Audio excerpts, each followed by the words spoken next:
This train is bound for Batu Caves Line. Merhaba arkadaşlar. Neredeyiz? Şimdi Kuala Lumpur'dayız. Kuala Lumpur'a geldim, Malezya'da. Malezya'yı da oldukça fazla özlemiştik zaten. İyi oldu. Singapur'dan buraya hızlıca intikal ettik diyelim. Malezya'yı sık sık ziyaret ediyorum. Hatta dün akşam pasaport kontrolünde memur gülerek bende bu kadar Malezya mühürü yok, hadi çabuk geç dedi. Bu şekilde Malezya'ya, Kuala Lumpur'a girmiş olduk. Nereye gidiyoruz? Şimdi trene bindim. Trende Batu Caves'e gidiyoruz. Büyük bir Hindu tapınağı. Batu Caves'e çok fazla ziyarette bulundum.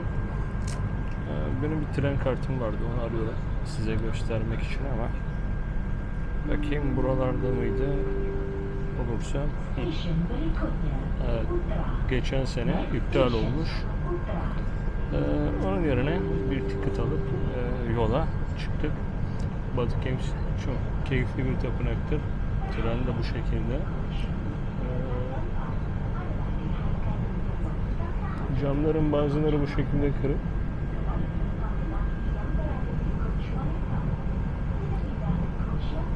Hiç değişmemiş Kuala Lumpur. Hatta sevdiğim birkaç mekan kapanmış bile. Yine de bir şehirde hiçbir şey değişmez. İleriye değil biraz geriye gitmiş gördüm ama bakalım. Umarım Batu Caves'te güzel bir video yaparız. Devamında Kuala Lumpur'un içine birlikte bakacağız.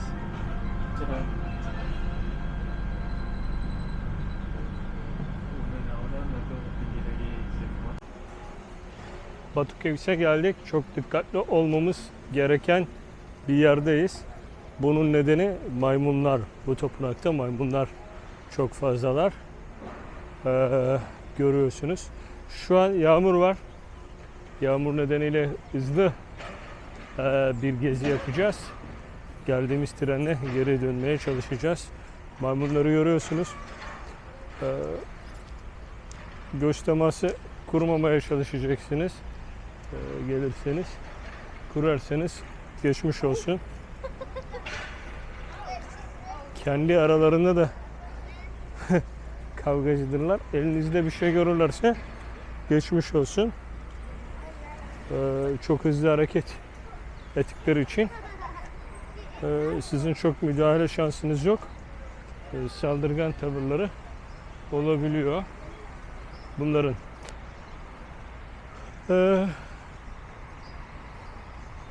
Şimdi tabi etrafı gezdireceğiz ama yağmur yağdığı için şöyle şurayı bir görün. Bir Hindu tapınağı. Kuala Lumpur'a 13 kilometre mesafede. Otobüsler de geliyor ama KL Central'dan trenle çok kolay bir biçimde çok ucuz bir fiyata ulaşabilirsiniz. Gelinip görülmesi gereken bir yer. Ben defalarca ziyaret ettim. Kuala Lumpur'a gelmişken uğramadan olmazdı. Kuala Lumpur'un içinde yağmur yokken burada yağmur var. Şimdi asıl önemli noktaya yavaş yavaş geliyoruz. Burada önemli olan nokta ne diyeceksiniz? Tapınak merdivenle çıkılıyor. Yukarıda mağaralar var. Mağaralara da çıkacağız birlikte. Şu an kamera ıslanıyor. Biraz da benim içim acıyor. Bu nedenle kamerayı birazdan sileceğim. Mağaraların içinden çekeceğiz. Siz ortamı görün diye. Şurada bir göl olacaktı. Onu da size hemen göstereyim. Evet. Şöyle görünüyor sanırım.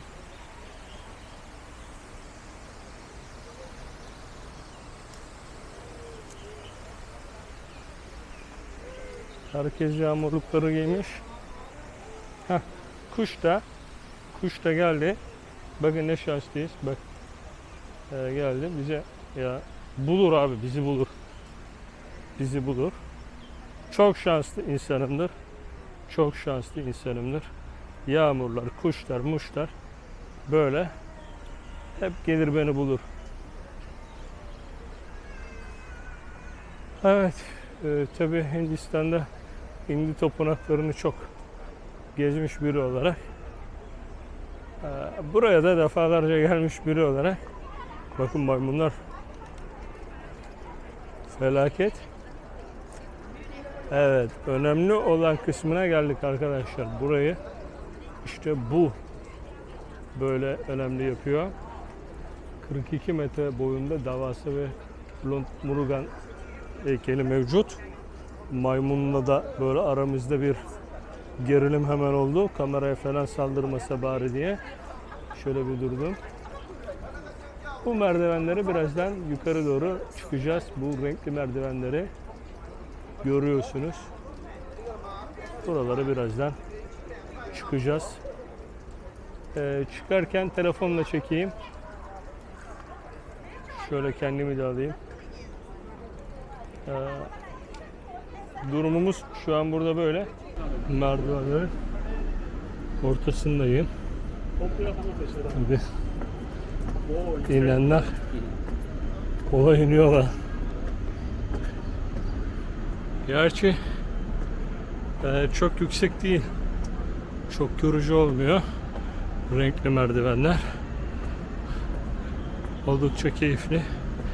Birazdan ana mağaraya ulaşmış olacağız. Bakalım. Oh. Arkadaşlar geldik. 272 tane merdiveni çıkarak buraya ulaştık. Maymunları görüyorsunuz.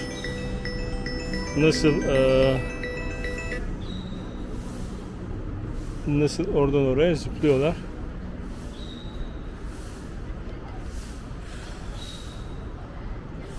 Geldik. Evet.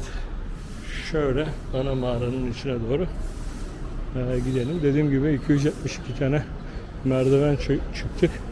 Burası özellikle turistlerin ve hacıların, yani Hint hacılarının ilgisini, dikkatini çeken bir yer. Onu söyleyebiliriz. Böyle yerler yoktu. Bunları sonradan eklemişler. Tabii biz de gelmeyeli bayağı oluyor. Buradan hediyelikler yapmışlar ana mağaraya. Şimdi gireceğiz. Hediyelik ama böyle ne yapmışlar? Petronaslar var. Ya öyle. Şunlar. Tamam. Yani Lord Murugan'ın heykeli var mı diye baktım.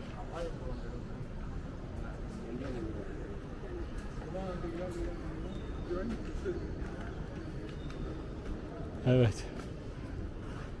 Şimdi 3 ana mağara var buralarda. Ana mağara. Bu mağaralarda Hint tanrılarına adanmış tapınaklar mevcut. Şöyle gösterebiliriz. Etrafı. Karşıya da çıkacağız. Umarım öyle olur. Tabi buralarda festivaller de oluyor. Zaman zaman. Bunların zamanlarını bilmek gerekiyor. Yukarısı oldukça serin. Mağara kompleksi.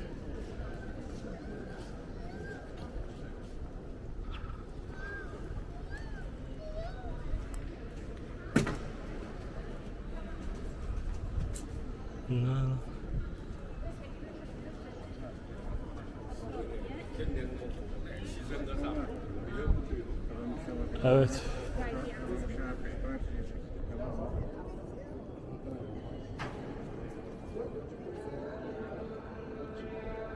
Bakın buraya da tapınağın simgesi olan tavus kuşlarını da koymuşlar. Yani kilit altındalar.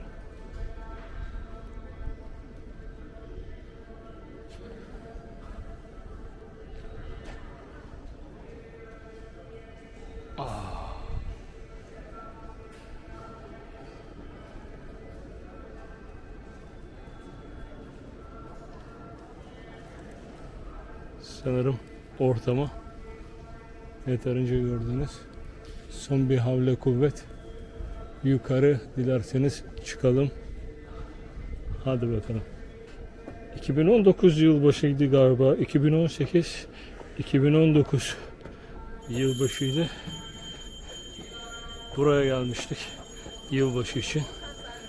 Eskiden çok geziyormuşuz demek ki. Yine geziyoruz. Fena değil. Ama artık çok gezdiğimiz için birbirlerini tekrarlayan şeyler olmaya başladı.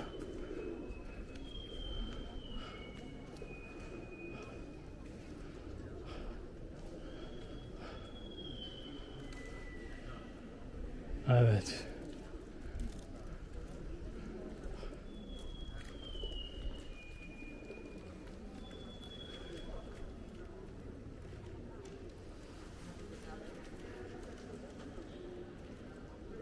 Oyularak yapılmış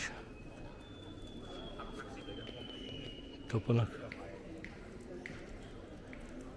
Tapınaklar diyelim Batu Caves için yoruldum, terledim. Batu Caves'ten hoşça kalın. Yarın da biraz Kuala Lumpur için de sizi gezdireyim. Akşam da biraz video çekeriz. 2-3 seride Kuala Lumpur'da geçmiş oluruz. Şimdilik Batu Caves'ten bu kadar. Biraz fotoğraf çekeyim. Trene yetişip Petronas'a geçelim. Parka gitmeden önce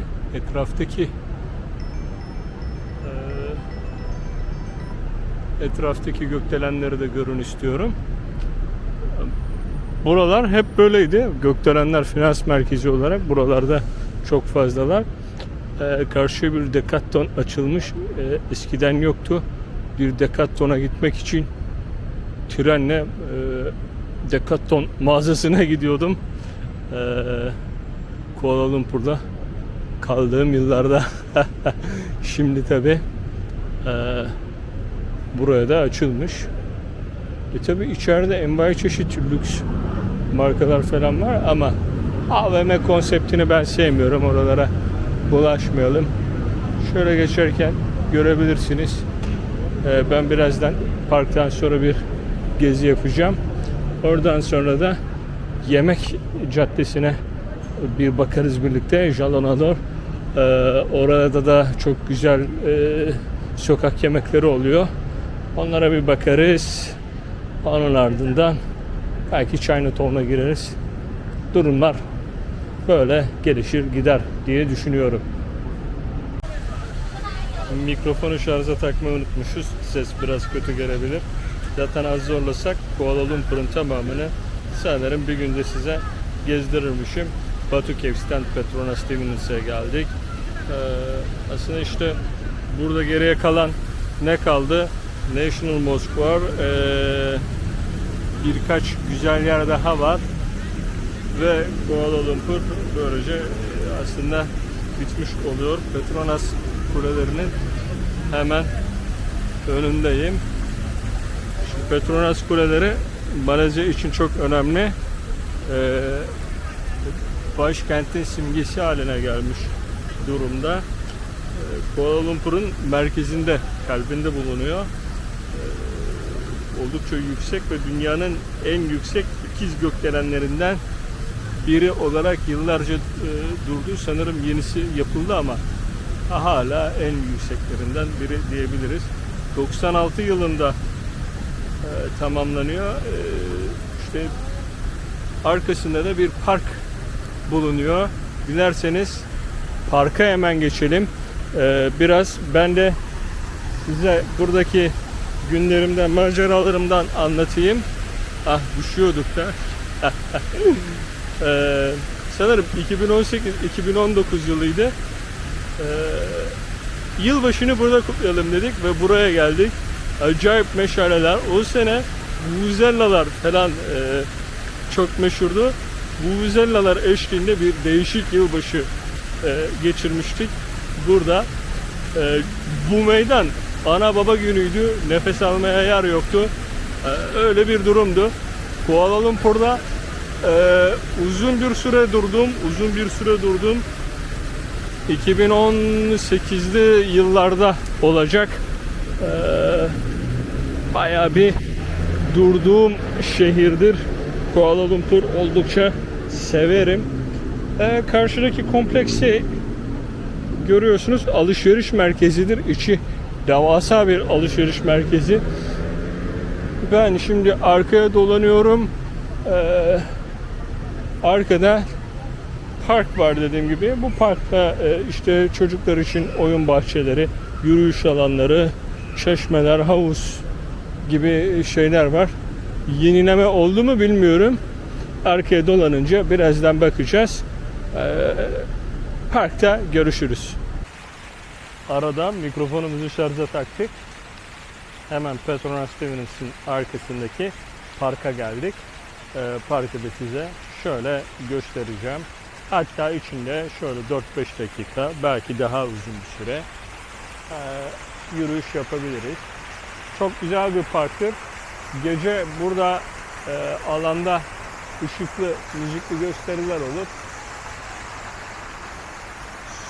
Su eşliğinde genelde öyle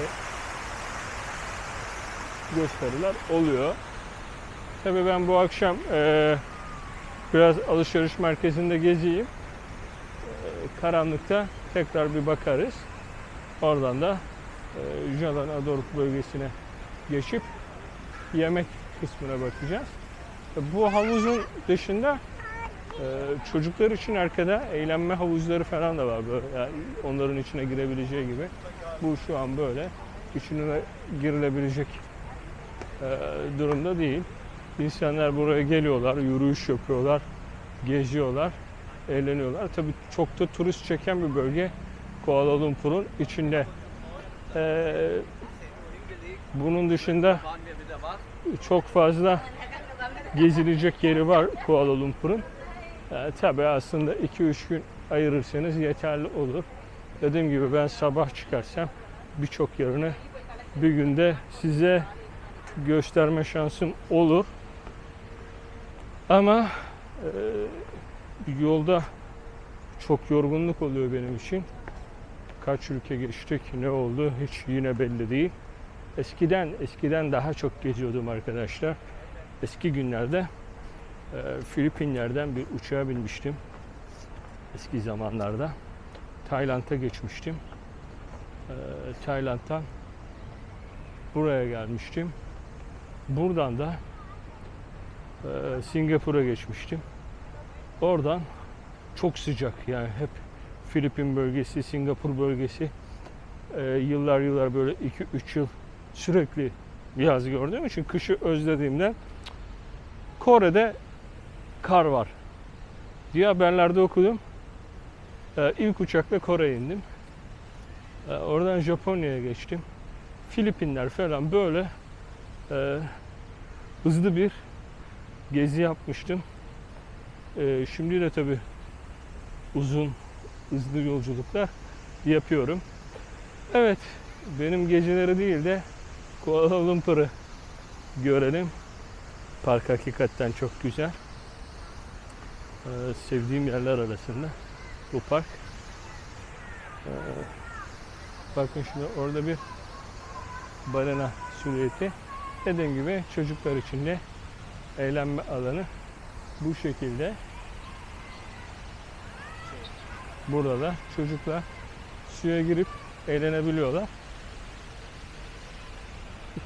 Tabii böyle çok yüzme havuzu gibi değil de kendilerini ıslatabilecekleri, eğlenebilecekleri bir havuz oluşturulmuş burada. Hatırladığım gibi her şey yerli yerinde duruyor. Hiç mi değişmez bir şeyi? Hiç değişmiyor demek ki. Gerçekten düzenli, güzel. Hemen Petronas'ta şöyle ağaçların arkasında görülebilir. İleride çocuklar için şöyle bir park var. Havuzumuz. Yürüyüş alanı da karşıda bir köprü var. Millet orada yürüyor. Oldukça güvenli bir bölgedir. Burada bir güvenlik problemi olmaz. Köprünün üstünden geçelim. Mesela köprünün üstünde de su içmeye yerler falan var. Oldukça güzel bir yer dediğim gibi. Yemek caddesine bakacağız. Chinatown'da giriş kısmında sanırım bir yenileme çalışması var. Ben Chinatown'un hemen altında Pazarceni bölgesinde kalıyorum. Geçmişte de hep orada kaldım. Ya gelip böyle gökdelenlerin üstünde falan kalmak yerine biraz daha lokal ve yerel bir yerde kalmayı Kuala Lumpur'da tercih ediyorum. Bir de insanın alışkanlıkları benim için Suriçi İstanbul ya da işte yaşadığım en azından şimdi değil ama geçmişte güzel günlerini yaşadığım Balmumcu Ortaköy hattı. Oralar benim için her zaman güzel. Onun dışında İstanbul'da çok diğer semtlerde bulunmayı bile sevmiyorum. Tabi burada da öyle. Yalnız işte üzüldüğüm bazı noktalar oldu. O da şöyle diyelim. Bazı işletmeler kapanmış. Sordum. Bu da pandemiden sonra oluşmuş. Yani tanıdıklar var burada. Soruyorum ne oldu, niye kapandılar, nasıl oldu, nasıl bitti diye. İşte belirli pandemi problemleri nedeniyle kapandı deniyor. Güzel değil mi arkadaşlar? Buradan da görülebilir. Bakın.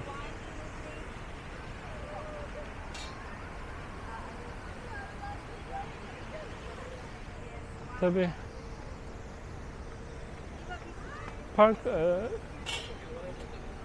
herkes fotoğraf derdinde, geçebilirsek iyi. Tamam. Çeşme'ye kadar gideceğim. SD kart değiştirmemiz gerekiyor. Çünkü kart dolmak üzere. Parkın içinde de 6-7 dakikalık bir gezi yaptık. Parkı da anlamış olmalısınız. Yüzlerden de görülebildiği kadarıyla çok turist var. İnsanlar tabi buralarda koşuyorlar, geziyorlar. Güzel. Evet, çeşmemiz de burada. Çeşme yerli yerinde duruyor arkadaşlar. Koşanlara engel olmayalım. Evet.